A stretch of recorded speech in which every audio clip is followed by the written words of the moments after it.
Before the video begins, I just want to pop in and let you know that it'll have some spoilers, so if you're not looking for that, click off, but please come back, please.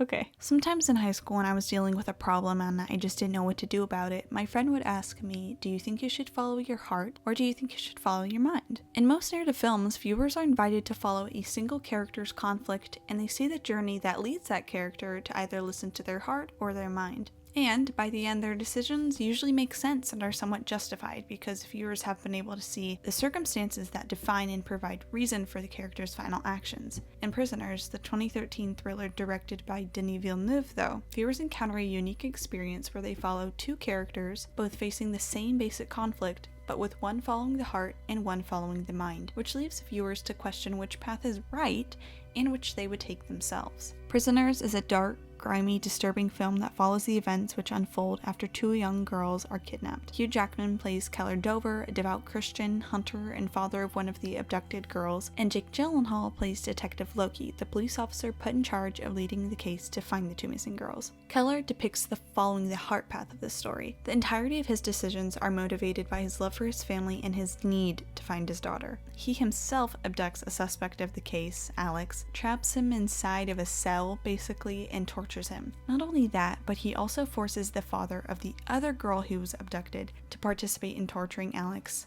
for the girls. Although a lot of Keller's actions are driven by his heart and desperation to find his daughter, and possibly to hurt whoever kidnapped them as well, he did some bad things that ultimately lead to his own downfall, even though he is able to figure out who kidnapped his daughter and where she was probably located. Detective Loki depicts the following the mind path of this story. He is a devoted and serious police officer that, at the beginning of the film, was said to have solved every case that had ever been assigned to him. He takes orders, does whatever he can to find new clues that will lead him to the girls, and relies on procedure in everything he does, no matter his growing emotional attachment to the case. There are several points in the film where Keller and Loki confront one another. In most of them, Keller insists that he was told by Alex, the first suspect, something that alluded to the idea that Alex had either abducted the girls or had been with them at some point since their kidnapping. Loki makes the decision to disregard what Keller tells him because 1. Keller was extremely emotional. Alex was the first and most obvious suspect, and it would make sense that Keller would automatically assume Alex to be responsible. And 2. When detained, Alex was found to have an IQ so low for his age, resembling a 10-year-old, that they didn't think it possible for him to actually be able to kidnap the girls and hide them so flawlessly. Although Loki chose to pursue other clues and suspects, he did always feel suspicious of Alex and his living situation, but ultimately saw Keller's motivations as an act of rage and emotion instead of something actually useful to the case. He knew something was off.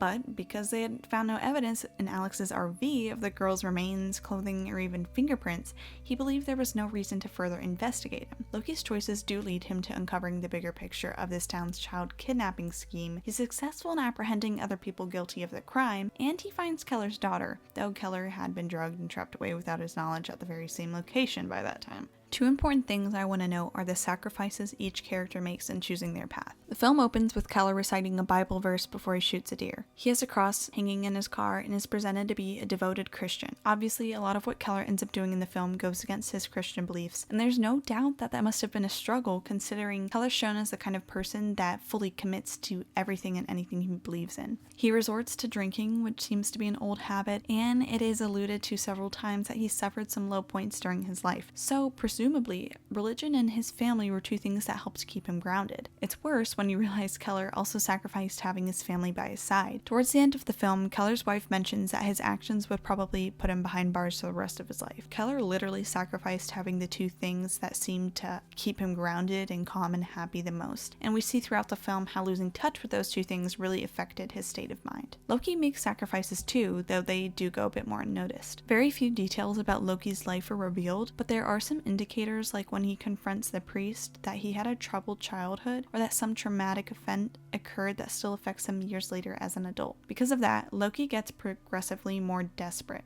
He takes more risks as he gets deeper into the case, a lot of them teetering on the edge of violating rules he must follow as an officer. Although not as obvious, Loki definitely risked sacrificing his livelihood and his career for this case. By the end of the film, both Keller and Loki successfully figured out where the girls had been kept and who they were abducted by, but in completely different ways. Loki relied on his skills as a detective in the process of the law, while Keller relied on his instincts and desperation. But who was right? Keller almost killed Alex, who turned out to be a kidnapping victim himself. I'm pretty sure he drove under the influence quite a bit as well, and I don't care if you're in a tiny little town, that is still horrible and against the law, so there's that too. And he literally forced others to be accomplices to his crime. On the other hand, Loki ignoring Keller's concerns also kind of caused all of Keller's actions.